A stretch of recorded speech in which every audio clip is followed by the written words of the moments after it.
सूचकांक के बारे में बात करेंगे। तो पहले क्या था कि गरीबी का जो डेटा निर्धारण किया जाता था वो जनरली कैलोरी बेस्ड था। उसमें क्या होता था कि जो ग्रामीण क्षेत्र है वो 2400 कैलोरी कर दिया, ग्रामीण क्षेत्र में, और शहरी क्षेत्र में 2100 कैलोरी कर दिया।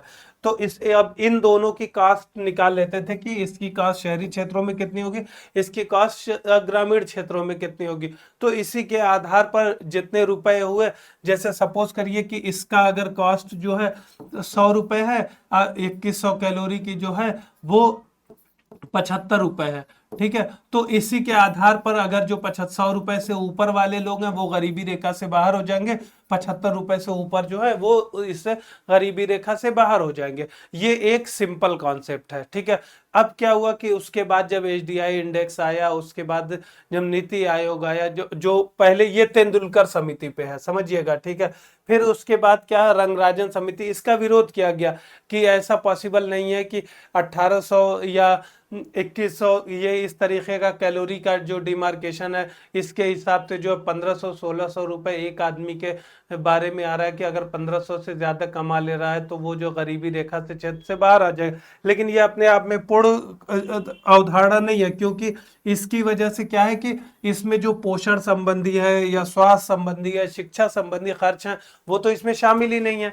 तो नागरिक का मतलब ये नहीं है ना कि सिर्फ आप खाने पे ही जी रहे हो, खाने के अलावा और भी तो खर्च हैं। अभी तो अगर किसी की 100 रुपए इनकम है तो 100 रुपए में खाने पे तो 10 ही रुपए जाता है, बाकी चीजें अभी जितना उसका और खर्च नहीं होगा। अभी तो जो रिलायंस और एयरटेल, इन दोनों ने जो मोनोपोली बना रखी है, 300 तो आदमी का मिनिमम डेटा रिचार्ज का है।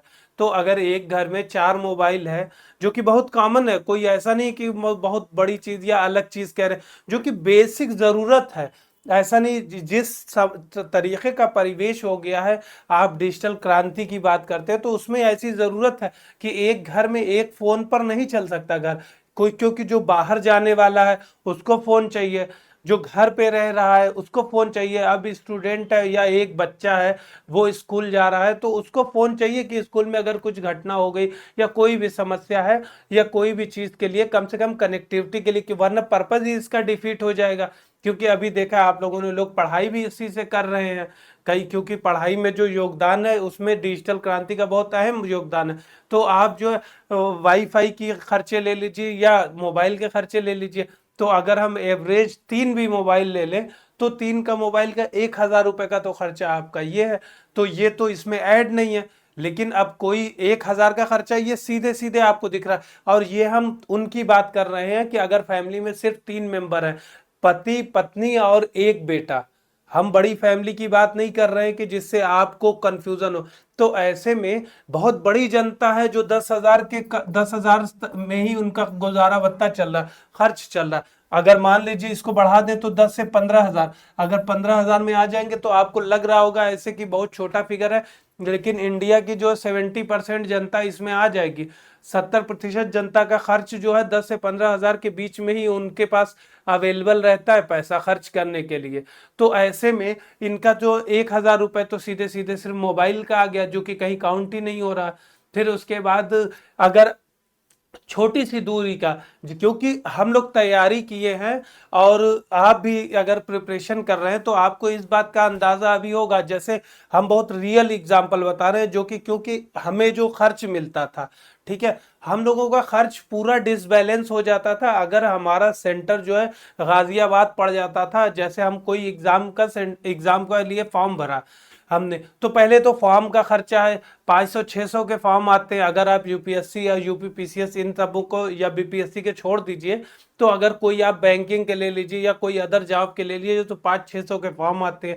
उसके बाद अगर आप गाजियाबाद जा रहे हैं, इंटीरियर में दे रखा है, तो आप तो कैब पकड़ेंगे या कोई अन्य सुविधा लेंगे। अगर यूपी पीसीएस में दे रहे हैं तो आपको हो सकता है कि आगरा सेंटर दे दे, मेरठ सेंटर दे दे, अलीगढ़ सेंटर दे दे, कहीं पर भी दे देता है। तो उसमें क्या होता है, बहुत ये कॉमन प्रॉब्लम बता रहे हैं कि लड़के के साथ लड़के को जो है 5,000-6,000 खर्च आ रहा है, उसको पूरा महीना उसी में काटना है।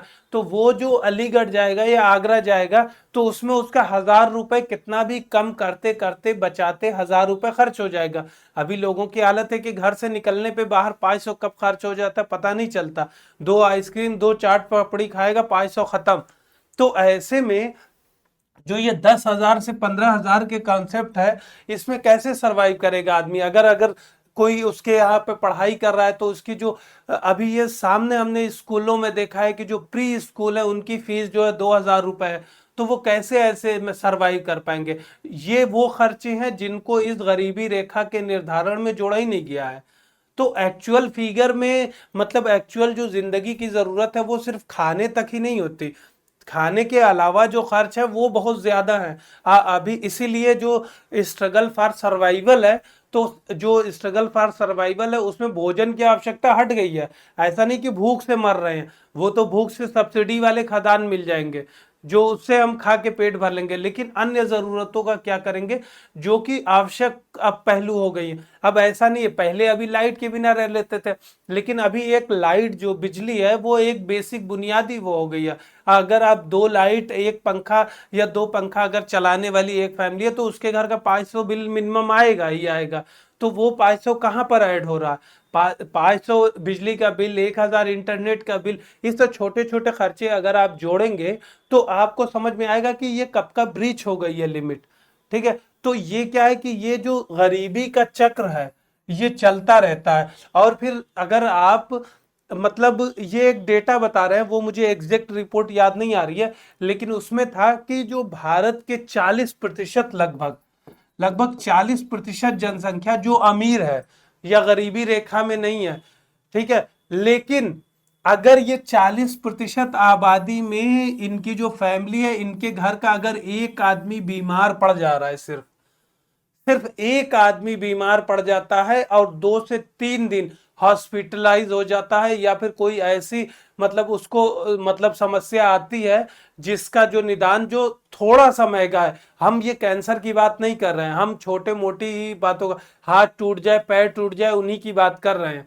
तो अगर किसी का हाथ टूट टूट जाता है या पैर टूट जाता है, इस तरह छोटी सी बीमारी, अगर वायरल फीवर ही हो जाए, डेंगू ही सपोज करिए हो जाए, तो डेंगू पूछ के तो होता नहीं, डेंगू तो होने को यश चोपड़ा को हो गया जिसमें उनकी मृत्यु हो गई।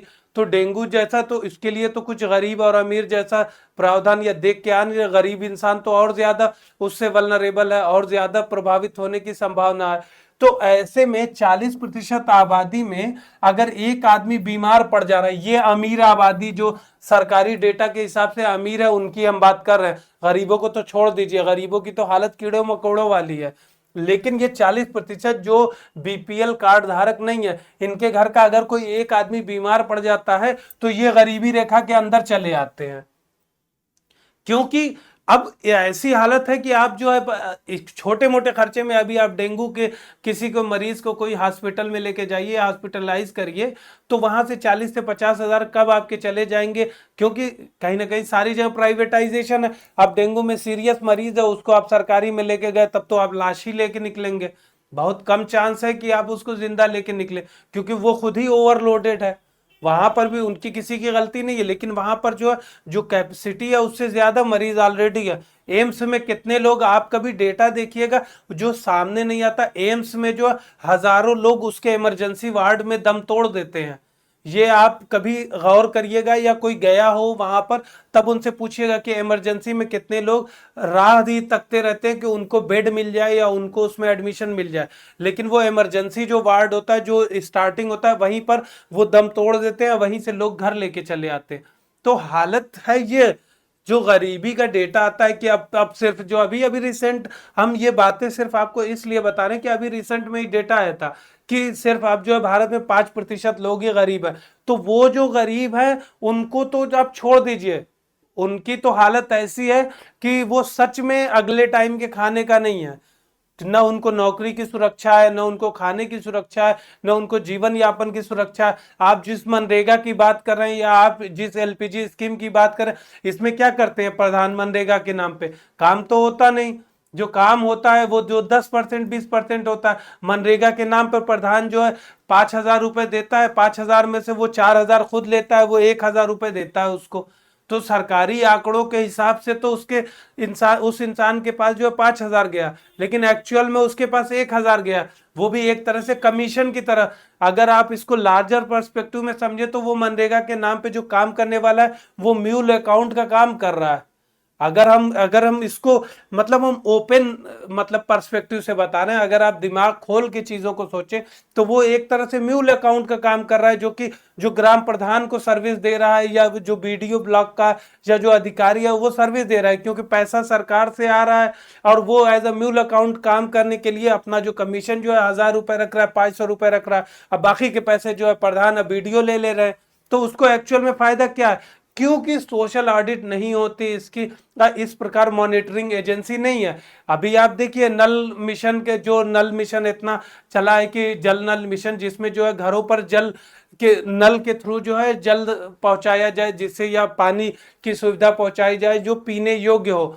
अगर आप किसी गांव में जाके देखिएगा, नल के नाम पे सिर्फ पाइप लगा दिया, वो पाइप कहाँ से आया कहाँ से गया है कुछ नहीं पता है, पानी तो दूर की बात है, वो पता लगेगा आपको 2 मीटर पहले ही खोद के डाल दिया है और वहां से निकाल दिया है, सिर्फ एक ऊंचा सा पाइप। तो वो चीजें क्या है, एक्चुअल में कितना इंप्लीमेंट हो रही है, ग्राउंड पे कितने इंप्लीमेंट हो रही है, अब मॉनिटरिंग एजेंसी कितनी फास्ट है।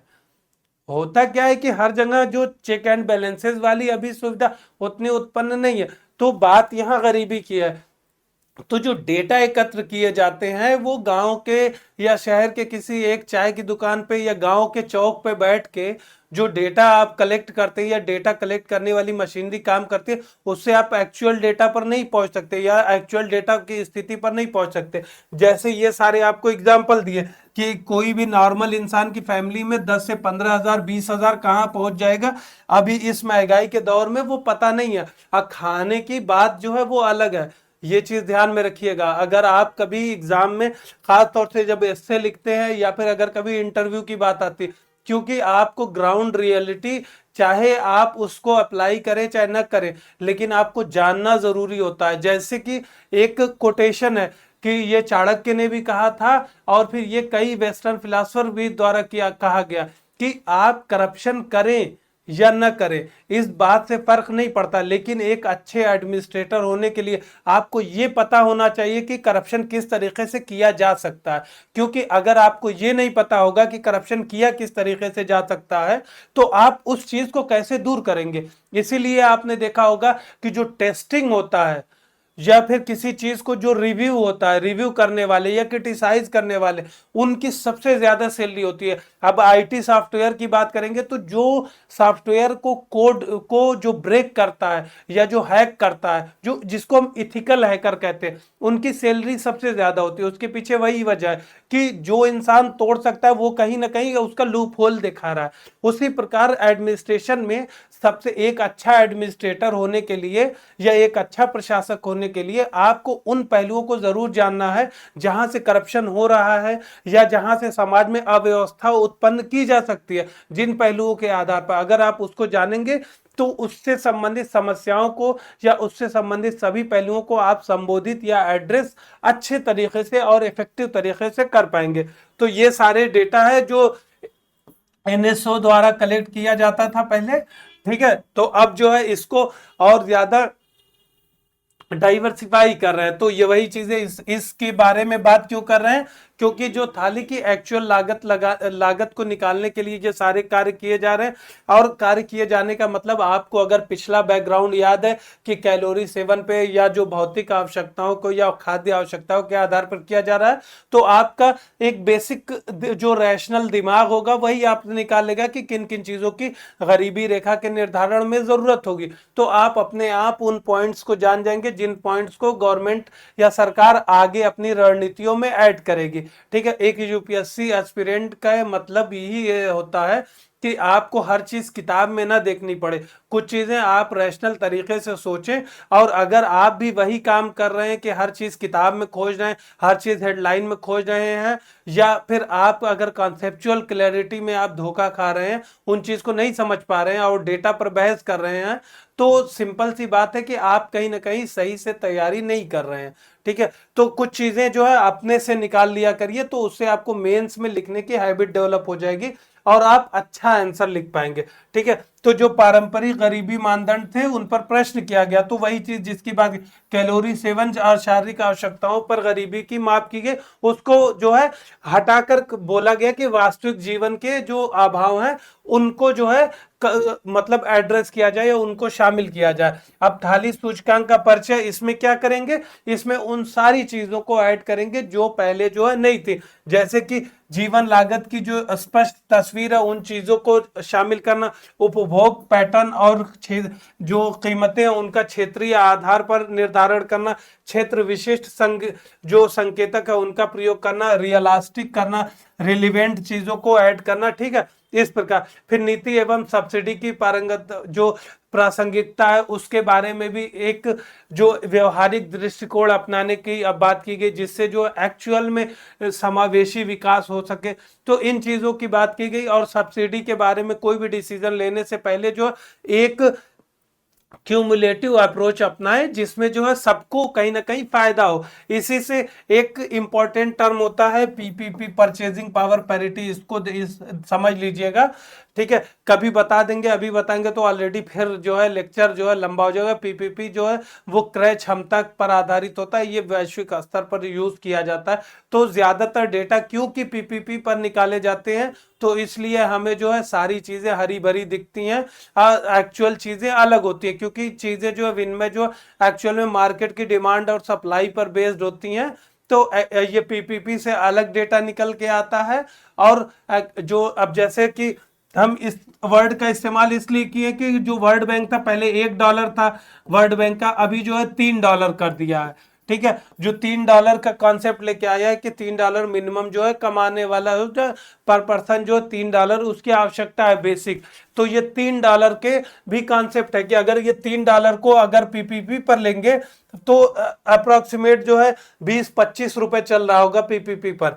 तो 20-25 के हिसाब से जो है बहुत आएगा कि 60 से 70-80 रुपए मान लीजिए, ठीक है। लेकिन क्या एक्चुअल में आप $3 आपको 80 रुपए में मिल जाएगा? एक्चुअल में तो डॉलर की 86 रुपए चल रही है ना। तो एक चीज का वो है। अब एक डिफरेंस समझ गए कि क्या है, क्योंकि वर्ल्ड बैंक ने एक बना दिया है, इसी में जो है सापेक्ष गरीबी और निरपेक्ष गरीबी यानी एब्सोल्यूट पॉवर्टी और कंपैरेटिव पॉवर्टी या रिलेटिव पॉवर्टी भी इस के वजह से उसमें आपको समझना जरूरी है कि जैसे कि इससे क्या है कि एक्चुअल दाम जो है 260 है डॉलर का, $3 का, अगर मान लें कि 8 से 24 और 5 के ये 60 के 255 से 60 के बीच में आएगा।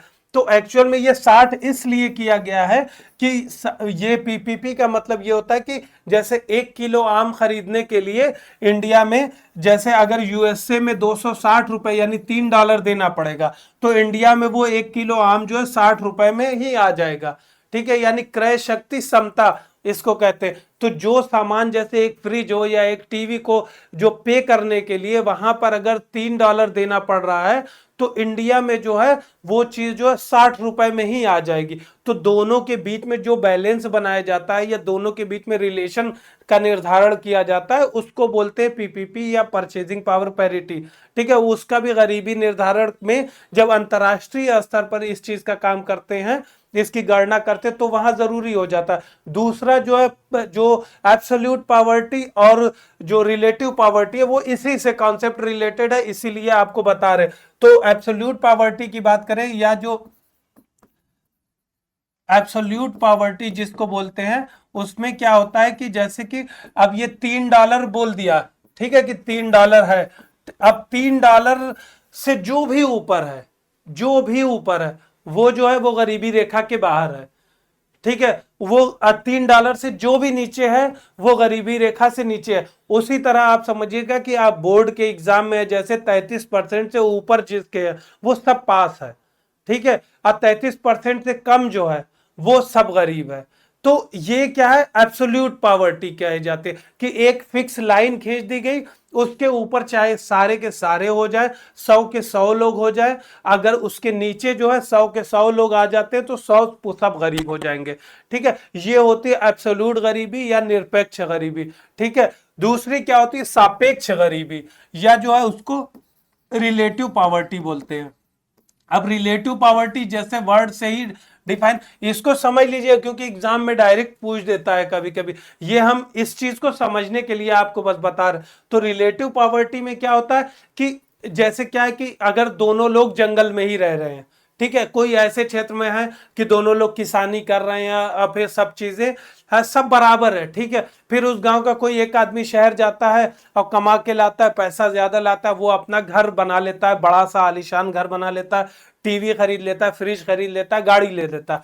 तो अभी तक तो समान थे ये लोग, दोनों लोग, अब क्या हो गया, अपने आप गरीब हो गए। दूसरा आदमी तो गरीब हो गया, लेकिन एक्चुअल में वो दूसरा अभी तक तो समान था, लेकिन उसकी स्थिति में तो कोई परिवर्तन नहीं हुआ ना। उसकी ऐसा तो नहीं है कि कमी, जो पहले आज से साल भर पहले कमा रहा था जो 1,000 रुपए, वो अभी भी 1,000 रुपए कमा रहा है। लेकिन वो क्यों गरीब हो गया? क्योंकि जो उसके साथ वाला कल तक 1,000 कमा रहा था, अब वो जो है 10,000 कमा रहा है। वो जो है अपनी शिक्षा के लिए जो है अच्छी शिक्षा प्राप्त करने में कैपेबल है, अच्छी सुख सुविधाओं के लिए कैपेबल है। तो अब क्या है कि इसके में और इसके में, दोनों में जब कंपेयर किया जाएगा या तुलना किया जाएगा, तो एक उस स्थिति का निर्धारण किया जाएगा कि कुछ लोगों के पास कितनी चीजें जो बेसिक है वो होनी चाहिए उस परिवेश में एक अच्छा जीवन व्यतीत करने के लिए। ये क्या है कि क्षेत्र स्तर पर हो सकती है, राज्य स्तर पर हो सकती है, देश स्तर पर हो सकती है। ये जो होती है वहां पर जो क्रय शक्ति होती है और उसकी मांग के आधार पर और जरूरतों के आधार पर यह निर्धारित होती है। ये जो है क्षमता से सीधे सीधे जुड़ी होती है। तो इसमें क्या होता है, सापेक्ष गरीबी का मतलब ये होता है किसी एक दूसरे से जब तुलना करके चीजें निर्धारण की जाती है तो उसको सापेक्ष गरीबी किया कहा जाता है। और ज्यादा जो इफेक्टिव होती है किसी भी गणना में ये रिलेटिव पॉवर्टी ही होती है, क्योंकि ये एब्सोल्यूट पॉवर्टी का एग्जाम्पल जो है कि 2400 कैलोरी से ज्यादा जो है वो गरीब नहीं है, 2100 कैलोरी से जो ज्यादा वो गरीब नहीं। पर ये इससे आप एक्चुअल चीजों को दूर नहीं कर पाएंगे। तो ये सरकार इस्तेमाल इसलिए करती है कि इससे सरकार जो है, कोई भी सरकार हो, ये ऐसा नहीं है आज बीजेपी है कल तो तेंदुलकर समिति के टाइम या फिर रंगराजन समिति के टाइम तो कांग्रेस ही थी ना। तो इस इशू में सरकार पर मत जाइएगा, क्योंकि सरकार या योजना आयोग है, ये जो अपने डेटा इसलिए इस तरीके के पेश करते हैं कि जिससे जो है अपना गुणगान कर सके, महिमा मंडन कर सके कि हमने जो है देश के लिए बहुत अच्छा काम किया है और हमने गरीबी को दूर कर दिया। अब देखिए पहले जो है 31% लोग गरीब थे, अब जो है 5% गरीब है, अब 10% गरीब है। ये इस तरह के डेटा जो डिस्टोर्ट करके पेश किए जाते हैं, ठीक है। तो अगर आपको एक्चुअल गरीबी देखना है तो सापेक्ष गरीबी में आप ज्यादा अच्छा फिगर पाएंगे, क्योंकि वहां पर आवश्यकता के आधार पर आप कंपेयर भी कर पाएंगे कि कुछ लोग क्या है कि कितने अमीर हैं और कुछ लोग कितने गरीब हैं, ठीक है। तो इसी से संबंधित जो है एक जो हमारे भगत सिंह थे, जो कि कहीं ना कहीं समाजवादी जो संकल्पना थी उससे बहुत ज्यादा प्रभावित थे। तो उनका एक कोट हमेशा हमें याद रहता कि ऐसी व्यवस्था नहीं होनी चाहिए कि कोई इतना अमीर हो जाए कि लोगों को खरीद ले और कोई इतना गरीब ना हो। गरीब का मतलब कि इतना लाचार ना हो कि वो अपने आप को खुद को बेचने के लिए मजबूर हो जाए। तो गरीबी के कॉन्सेप्ट में वही है कि गरीबी जो है सबसे बड़ा, एक जो गांधी जी का भी कोट है कि गरीबी जो है सबसे बड़ा श्राप है। तो वो श्राप क्यों इसको कहा? क्योंकि अगर गरीबी है तो सारी चीजें लेके आएगी अपने साथ। वो गरीबी अपने साथ स्वास्थ्य संबंधी बीमारी भी लेके आएगी, गरीबी अपने साथ जो है वो जागरूकता में कमी लेके आएगी, गरीबी अपने साथ अधिकारों की कमी लेके आएगी। गरीबी आपको मतलब कोई भी इंसान अगर गरीब होता है तो वही समझ सकता है कि उसके जो कितने जो असर है उसका या उसका प्रभाव है वो मल्टी फैसेट होता है, मतलब कई तरफ से होता है। जो दिखता है एक तरफ से कि खाना, क्योंकि दूसरा क्या है कि अपने नजर से देखता है तो उसको लगता है कि सिर्फ भोजन की पूर्ति हो रही है या ये है घर है इनके पास तो इससे पूरा, लेकिन एक्चुअल में जो गरीबी होती है वो सापेक्ष रूप में होती है। और गरीबी जो है, गरीबी के कई चेहरे हैं, तो उस चीज को समझिएगा। तो सरकार जो है काम कर रही है, लेकिन जो है इसमें जो इस तरीके के कॉन्सेप्ट है इन्हें जानिएगा कि पीपीपी क्या है, फिर ये गरीबी के संबंध में कौन कौन सी परिभाषाएं यूज करती हैं। तो इन चीजों को याद रखिएगा। अब भारत में गरीबी से संबंधित माप के बारे में बात करें तो वही चीज है कि यहाँ पे पहले जो है कैलोरी आधारित थी। जो तेंदुलकर समिति थी वो 2009 में, फिर रंगराजन समिति 2014 में। पहले तेंदुलकर समिति द्वारा जो कैलोरी की थी आधारित, रंगराजन में उसी चीजों में कुछ चीजें शिक्षा स्वास्थ्य जैसी सुविधाओं को जोड़ दिया। अब देखिए कि इन्होंने क्या किया कि न्यूनतम दैनिक कैलोरीज, यानी एक दिन में कितने मिनिमम कैलोरी की जरूरत है, तो 2400 किलो कैलोरी जो है ग्रामीण क्षेत्र के लिए, शहरी क्षेत्र के लिए 2100 कैलोरी। ये याद रखिए, ये मतलब 2400 2100 में कंफ्यूज मत होइएगा। शहरी क्षेत्रों में 2100 इसलिए किया गया है कि वहां पर शहरी क्षेत्र में कम लोग चलते हैं, या जो शारीरिक आवश्यकता है वो कम है, काम करने के लिए कम जरूरत एनर्जी की होती है, तो शहरी क्षेत्र में 2100 कैलोरी की जरूरत पड़ेगी। ग्रामीण क्षेत्र में क्योंकि कृषि जैसे क्षेत्रों में और सारे अन्य कार्यों के लिए ज्यादा भौतिक जो कार्य करने की आवश्यकता ज्यादा होती है, तो वहां पे 2400 कैलोरी थी। अब इसी के आधार पर जो है मार्केट से एक बना लिया गया था कि 2400 कैलोरी से संबंधित खाद्य पदार्थ खरीदने के लिए कितना खर्च होगा, तो उसी से निकाल लिया था आगे कि 1400 रुपए तो 1500 रुपए में ऐसे हो जाएगा, इससे तो वो गरीबी पे नहीं होगा। ये एक जो है टोटली जो है शारीरिक दृष्टिकोण था। फिर उसके बाद क्या है कि जिसमें जो उपभोग व्यय सर्वेक्षण भी इसी से संबंधित है। इसी के आधार पर एनएसएसओ जो है इस चीज की गणना करता था, गरीबी अनुपात, उपभोग पैटर्न और आर्थिक असमानताओं के लिए ये काम करते थे। ठीक है, फिर आगे जो जैसे हम बात करें कि जो stunted child, wasted child, obese, ये ऐसी जो समस्याएं सामने आ रही हैं पोषण संबंधी, तो इन्हीं सारी चीजों को दूर करने के लिए अगर आप लिख सकते हैं एग्जाम में, राष्ट्रीय खाद्य सुरक्षा मिशन है। फिर स्कूल्स में देखिए मिड डे मील का कॉन्सेप्ट है। फिर स्वच्छ ईंधन के लिए भी जो है हमारा कि एलपीजी जो चलाई जा रही है सब्सिडाइज। फिर पोषण से संबंधी आवश्यकता के लिए राष्ट्रीय पोषण अभियान भी बहुत मतलब ज्यादा तेजी से चला गया, जिसमें फोर्टिफाइड बीज का भी या फोर्टिफाइड सीड का भी कॉन्सेप्ट किया गया कि जिससे जो खाद्यान्न है उसमें ही आवश्यक जो मिनरल्स हैं उनका समावेश किया जाए, जिससे जो विटामिन या प्रोटीन जैसी आवश्यकताओं को मतलब उनको पूर्ति किया जा सके। ठीक है, तो इसी से रिलेटेड ये सब कॉन्सेप्ट है। इसमें क्या है, बहुआयामी दृष्टिकोण अपनाया गया, शिक्षा, स्वास्थ्य, जीवन स्तर, सारे संकेतों को जोड़ा गया है। ठीक है, अब इसकी क्योंकि हम स्लाइड दे देते हैं इसीलिए हम बहुत ज्यादा अब डिटेल में नहीं जा रहे हैं। एक एक लाइन पढ़ने में आप जो है एक्चुअल में जो चीज आपको जाननी चाहिए वो चीजें कहीं ना कहीं मिस हो जाती है। ठीक है, तो उसके बाद अब गरीबी आकलन से संबंधित समिति, जिसके बारे में बताया है आपको कि गरीबी आकलन के लिए इन्होंने किस प्रकार जो है मानदंड को अपनाया और कैलोरी आधारित जो है चीजें जो है निर्धारित की। पहले जो है तेंदुलकर समिति के टाइम में देखिए 37% लगभग गरीब बताए गए। ठीक है, ऐसे में ये हालत थी, अगर एक्चुअल में गरीबी की गणना करने लगेंगे तो भारत के जो है 70% लोग गरीबी क्षेत्र में ही आ जाएंगे। क्योंकि देखिए कि 2011-12 में शहरी क्षेत्रों में 33 रुपए प्रतिदिन इन्होंने निर्धारित किया था। क्या आपको लगता है 33 रुपए में खाना खा पाएगा आदमी? अगर रोज जो है चाट पकौड़ी या जो आपको देखिए मिल जाता है, ऐसा नहीं है, ठेले पे आप जाते हैं, हम भी खाए हैं, तो ठेले पे 10-15 दिन में 10-15 रुपए में कुछ ऐसी चीज मिल जाती है जिससे व्यक्ति पेट भर जाए। लेकिन उसको हम जिंदगी भर तो नहीं खा सकते ना, क्योंकि आप डेटा तो पूरे साल का निकाल रहे हैं कि पूरे साल इतने में 33 रुपए में खा रहा है। तो 33 रुपए में खाने के बाद क्या है कि और चीजें जरूरतें तो नहीं हो जाती ना, कि हम सुबह में चले गए 15 रुपए का खा लिए, शाम में खा लिए 15 रुपए का, उसके बाद पूरे दिन क्या करें, भूखे ही रहे। तो जो गरीबी थोड़ी नहीं कहा जाएगा, उसको बोला जाएगा कि दुनिया पर ही एक तरह से बोझ के रूप में है। तो उस चीज को मतलब समझने का प्रयास करिएगा। तो इसीलिए आगे जो है अन्य चीजों को जोड़कर इसको डाइवर्सिफाई किया गया। फिर देखिए आगे के डेटा में जो है कुल ये जो है 29% कर दिया, कम करके जो 11-12 में। तो ये चीजें हैं गरीबी से संबंधित, सरकारें अपने हिसाब से आती हैं, फिर उसके बाद उसी के हिसाब से आंकड़े बनाती हैं। आंकड़ों में जो है जो एक मतलब अभी पूरी तरह से नहीं याद आ रहा, लेकिन वो एक शेर था कि तुम्हारी फाइलों में गांव का मौसम गुलाबी है, कुछ इस तरह से था शेर। तो वही वाली चीज है कि फाइलों पे जो है कुछ भी बना देते हैं, अपना डेटा आपको ऐसे पेश करेंगे कि आपको लगेगा कि सब सदाबहार है। फिर उसके बाद वैलिडेशन के लिए आपके